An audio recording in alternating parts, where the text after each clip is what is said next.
to the Fisher Protocol, the show where saying The Who is the greatest rock and roll band of all time is not subjective, but everything else is. Please take a quick second to like, subscribe, and share with your Who-minded friends. The Who is a passion of ours, and no money is made from these videos. So liking and subscribing lets us know that we're not alone in Who land. Constructive feedback is always welcome either in the comments below or at the new Fisher Protocol at gmail.com. I also spout lots of Who-related content and material on Twitter and Instagram at Fisher Protocol. I am Ethan. I'm being joined today by my best Who friend, Tom. Hey, Tom. What's going on, Ethan? We do not claim to be experts, just two guys who like to talk about the greatest rock and roll band of all time, The Who. This is a personal journey of Who music. So I hope everyone has done the required reading beforehand, because even though I got the books, I didn't do it. Today we're taking a little bit of a detour. Haha! Who jokes? Get it? On our regular album reviews, because we're quickly running out of Who albums to review, and we're all here because we love the music of Pete Townshend, so we're going to start maybe doing some Pete Townshend reviews. I can honestly say we're not probably going to be doing Roger Daltrey music reviews, or unless there's like a really good, if anyone wants to suggest a really good anthology CD of his or something, I will definitely be willing to take a listen. But I'm not going to start listening to that stuff. But Pete Townshend has written some of my favorite albums of all time outside of The Who. Yep. And today, I don't know if you could tell by the background, we're going to go a little deep into his 80s, in the middle of his 80s output. And we're going to do White City. Which, by the way, is not an album, it's a novel. So yeah, it's a record, it's a movie. I haven't seen a book, maybe. But I don't know. Yeah, me either. When I first say White City to you, Tom, what comes to your mind? My parents always like, if they love going to like antique stores or whatever, and anytime they like saw a record that they thought I might like, they would just buy it or whatever, pick something up. And this is one of the ones that they bought a long time ago. They saw Pete Townshend, they knew I'm a big Who guy, my mom is. So I got this a long time ago on vinyl. And it's I think it's probably one of the few Pete solo albums that I have on vinyl. So I know this one well. So doing the homework on this wasn't too bad. I was pretty comfortable with everything. But yeah, no, it's a good one. And, I always remember, tracks like Give Blood and Face to Face, that kind of thing. Yeah, it's a good one. As a young lad, I would also peruse the record stores, and you would always come up with weird things. You're like, oh, Pete Townshend wearing a medal, and other accoutrement that always had to do with this album. It was weird. So I do, in fact, have the VHS copy of White City, the music movie. I might have been able to digitize it and send it to somebody here with all those things. Of course, if it ever gets released on digitally, I will go to that person's house, steal their hard drive, smash it, and then give Pete Townshend that money. But back in the day, this was stickered priced at $29.95. Holy shit. Also have the album. And downstairs this weekend, I found my copy of the Face to Face vinyl single. Nice. And my first collage with any of this music was Face to Face on the Who's 1989 tour. Listening to it, and it just sounded like a weird bandstandy song that Pete Townshend wanted to do at the time. I've grown to like it. It's one of my favorites on the album. Yeah. Little history. It was released in 1985. My history is a little fuzzy on the solo album, but I do believe whether Iron Man was released in 89 or 90 is hard for me to say. I could look it up, but I'm not going to. But this is like the third in his 80s albums, right? I do believe, because there's Who Came First, but that was in the 70s. Please don't kill me, people, if I'm wrong on any of this. When the Who was about to disband, he came out really strong with Empty Glass, and in my opinion, much stronger with All the Best Cowboys Have Chinese Eyes, and hopefully we'll get to those. But then he came out with White City. He was working at Faber & Faber Publishing, and he would drive home and he would get caught in traffic jams, and he would see the White City, which is this big, I don't know how you call it, living high rises, but also shopping centers and stadiums, and this big area near Shepherd's Bush where he grew up. And he noticed all the signs had all the road signs had names of places that England had colonized, and in South Africa and in Australia and everywhere else. And he wanted to do a film project, and out of the film project and the music he got inspired, he did White City. And this is what we're talking about today. Nice. And just confirming your thoughts on dates. Iron Man was 89. Okay. White City is 85. Okay. All the Best Cowboys Have Chinese Eyes is 82. And Empty Glass is 80. Impressive string of music there for the solo career of Pete Townshend, I will say so. Pete Townshend, for some reason, was hanging out with the other musical gods at that time. He was hanging out with David Gilmour a lot. How do you feel? Where are you on the Pink Floyd Gilmour situation? Die-hard Pink Floyd fan. Even more fan of David Gilmour. I prefer Gilmour's stuff over Roger Waters all day and every day. Solo stuff or Pink Floyd stuff? Both. Okay. I don't love The Wall. Okay. That might be blasphemous or whatever to say as a Pink Floyd fan, but not my favorite thing. But it's just, what I got into and when I got into it first, I guess. So, yeah, I love David Gilmour. He's ultimate guitarist. I do too, and I think the official rule in this house is if you're not David Gilmour, you have that tremolo blocked, period, no matter what else your name is. Do you know what I mean? I don't care what else your name is, even Pete Townshend later on. Like, stop it. Just stop it. Jeff Beck can play with his. I'm fine with that. Jeff Beck can play with this. We will have to talk about Beck's Bolero at some point on here. So, let's get right into it. The David Gilmour effect is felt hard on Give Blood, which was probably my favorite song on the album. Yep, I agree.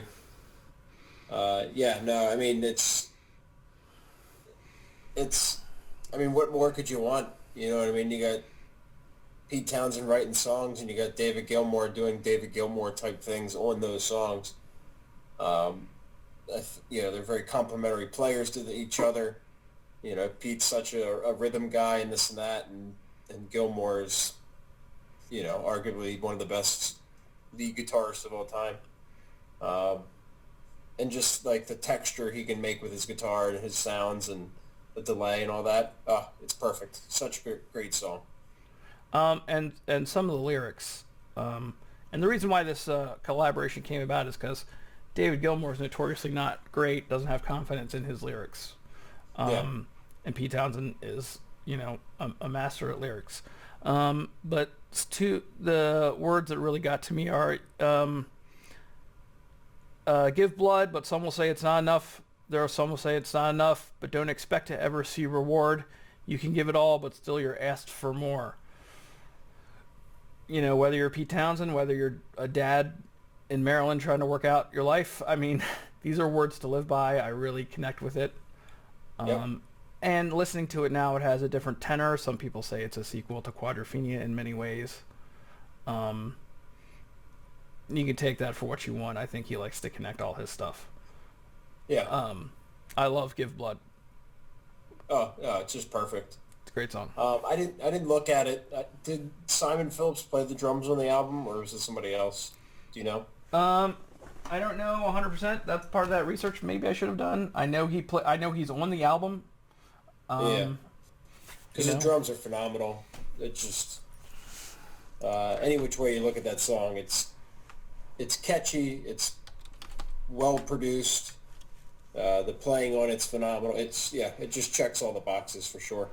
And I would say that a lot of it is the Deep End Band itself, and that includes Simon Phillips. That includes Jody Linscott, who I think is a legend.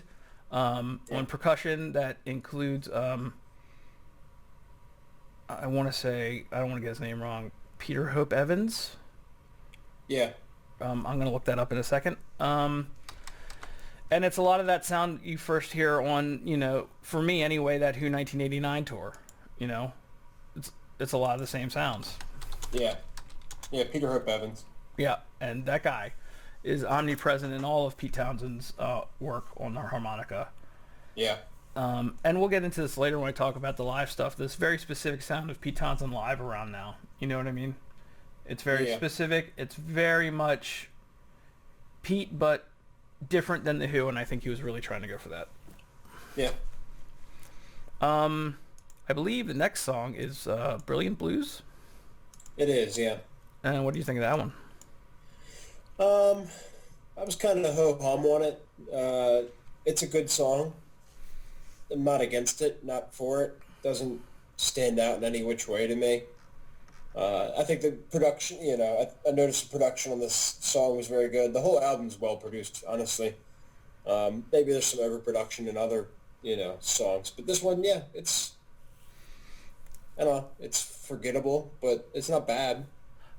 Sorry, just to go back, Give Blood, Simon Phillips, Pino Palladino, David Gilmour. I mean, Jesus, what a lineup. Yeah. Brilliant Blues is really clean, really brilliant, shimmering production. Ultimately pretty forgettable, as you said.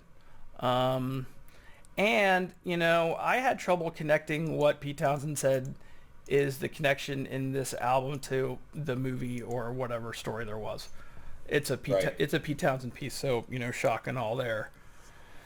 And this is one of those songs that, didn't really do it for me. Yeah. And when you said Pino Palladino on the bass for Give Blood, I guess it's a whole album, but it reminded me, I did read a story, and Pete said he really didn't have anything written for Give Blood, but he just kind of wanted to see what his favorite musicians at the time could do together. So they just were kind of jamming on that song. And he's like, it's Pino and it's Simon and, you got David. And he just kind of started shouting Give Blood every once in a while in their little jam session. And then he kind of took that and worked with it to write the song. Pete Townshend pulling shit out of his ass, and it's amazing. So I mean, that's basically what Rough Boys is too, and we'll talk about that at some point. Yeah. All right, big time showpiece, Face to Face. Yeah. The least and most Pete Townshend song on the album. Mostly the least. Exactly. It's definitely, I would say it's the most recognizable song on the album for sure. Again, to me, recognizable because of that '89 Who show. It's weird. The beginning is amazing, the way it builds up, and when you think the drums are going full on and the song is going full on, then the drums really kick in. Yeah. It's a song that it took me 2 or 3 times to like it as a younger man, but I do like it. Yeah, I can see that. Yeah. Yeah, I'm not crazy about the intro. I mean, I get the building part of it or whatever, but once the real drums kick in, that's where I'm about it. And I like that little keyboard thing at the beginning that does like the lyrics. Yeah. Yeah. But it's obviously the centerpiece. It's the one he wanted to get on. It's the one he has other people sing on a lot. Yeah. And it's him wanting to be a band leader, whether it's in that scene at the gym, at the pool, or just in his own life wanting to be like a band leader. You know what I mean? Yeah. I mean, yeah, I think he enjoys that and creating music and letting other people do it. He doesn't need to be up there and, acting like a goofball and, whatever. He's fine singing and letting, having a huge backing band help him out. Yeah. Did you see that concert I sent you, the face-to-face concert? Yeah. Yeah, you got the video too? Yep. Yeah. What'd you think of that, since we're at that section with you use the big band? I like it, Yeah. It's fun. It's just different, you know what I mean? Let me ask you a question. Did you watch the slit skirts on it? Probably. I kind of like watch it passively. Okay, well, after this, watch Slit Skirts again and let me know if they don't turn down David Gilmour because he's not going in a good direction. Okay. Let me know if he's getting side eye from people too because he's not going in a good direction. I'm very curious about that. Interesting. From yeah, your point of view. Attention. I almost wanted to text you that. I didn't get a chance to. By the way, people, we text a lot about Who stuff all the time. No doubt. Yeah. Hiding Out has dark lyrics, but I feel like it's a Billy Ocean song. I wrote Phil Collins. Okay. Well, I mean, it's all Jack Diamond in the morning stuff if you're from Virginia. You know, it's all Mix 106.5. You know, it's not really saying much. It didn't hit me great. Yeah, it's super simple. Yeah, not some like lyrical genius type of song. It's really simple, but it's catchy. Secondhand Love is kind of you know, it doesn't stick out to me either. This is gonna be one of those things where you guys say you love the Who, but then you don't like a lot of things, and maybe that's where I am on this album. I wasn't into Secondhand Love very much either. Yeah, no, I mean it's quintessential 80s sounding music. Yeah. You know, and I'd be curious to see like what the topic of the song was or where it would fit in or you know, in the story or there's some, I mean I read a couple different things about it, whether it was, you know, is this Pete's dad talking about his mom cheating on him or, you know, something like that, or it's, yeah, there was all kinds of different little interesting theories, but yeah, it was a good song. I don't know. And Crashing by Design is another one that's like too 80s, too stuck in a time capsule for me to get into. Yeah, definitely. Yeah, no, super 80s again, and yeah, and I mean I like the message behind it. You know, it's kind of how I lean as far as like, you know, you're kind of in control of your own fate. There's not that much luck involved. You know, you're not in charge of what happens to you, but you have a large influence as to what happens on you, I think. I Am Secure is the song that like really surprised me the most. Yeah, it's one I don't know if I ever really, I don't know if I didn't flip the vinyl over or whatever, but yeah, no, it was a good song. I don't know what the hell it's about, but well, I don't know what it's about, but I do know that he gave us a minute and a half of 80s synth pop stuff just to come into a really like Marty Robbins type, yeah, Rockin' in Rage type Pete Townshend acoustic number that I really enjoyed. Yeah, no, the beginning section, okay, whatever, and then the middle section, yeah, awesome, and the ending, whatever, but yeah, no, I definitely did think like Endless Wire type song, and it's one of those things like you just don't realize, you know, if you listen to Endless Wire now, and you know, does this sound like the Who? It's such a weird question, but this is one of those tracks, you know, I Am Secure is a track where you go, okay, I can see where, you know, Pete does have this in his catalog, this kind of type song. You know, I read something else this weekend where another person said, because there's some stuff in the news about the Who putting out a new album, because they're in a couple magazines, and how he's got material, but the old album, Who was too expensive for them to do, and all this kind of stuff. And someone said, yeah, we could use another album as long as it's another Who and not another Endless Wire. And I'm just like, man. Yeah, I did see that. And it's like, I don't know. It hurts me inside. I saw Roger made some comments about, you know, Pete's comments about making a new album, and Roger's like, you know, we lost money making it, this and that, da da da. And I'm sitting there like, all right, it cost you a couple bucks. But the album's forever, even after you're gone. Who knows? Yeah. Right. And stop talking shit about Endless Wire, really. If I Am Secure had not had that first, do they feel like I Am Secure wouldn't have fit on the record if that first part wasn't on it? Would there be something wrong? It doesn't make sense in the song, but yeah, maybe it ties it together in the album for sure. Yeah. White City Fighting is a song written by David Gilmour, musically. Gave the lyrics to a couple other people. Both people came back with lyrics that were too personal, and he gave it to both of them. I forgot who the artist is. Then again, I didn't know that there was a chocolate pudding Magic Bus situation till last week, so I'm not a really good Who fan. It's the second or third favorite song on the album for me. I really liked it. I love White City. It's the song I remember from when I was a kid from listening to this. Yeah, no, it's super, super catchy, straightforward. It's a good little story song. I think, it's well written. Yeah, I'd say top 3 for me on the album. Super catchy. Yeah, that's the one that gets stuck in my head after listening to the album. Not that it's my favorite, but it definitely just gets, a little earworm in there. And I don't have much to say about Come to Mama. The album didn't land great. I thought White City Fighting was the last song the whole time.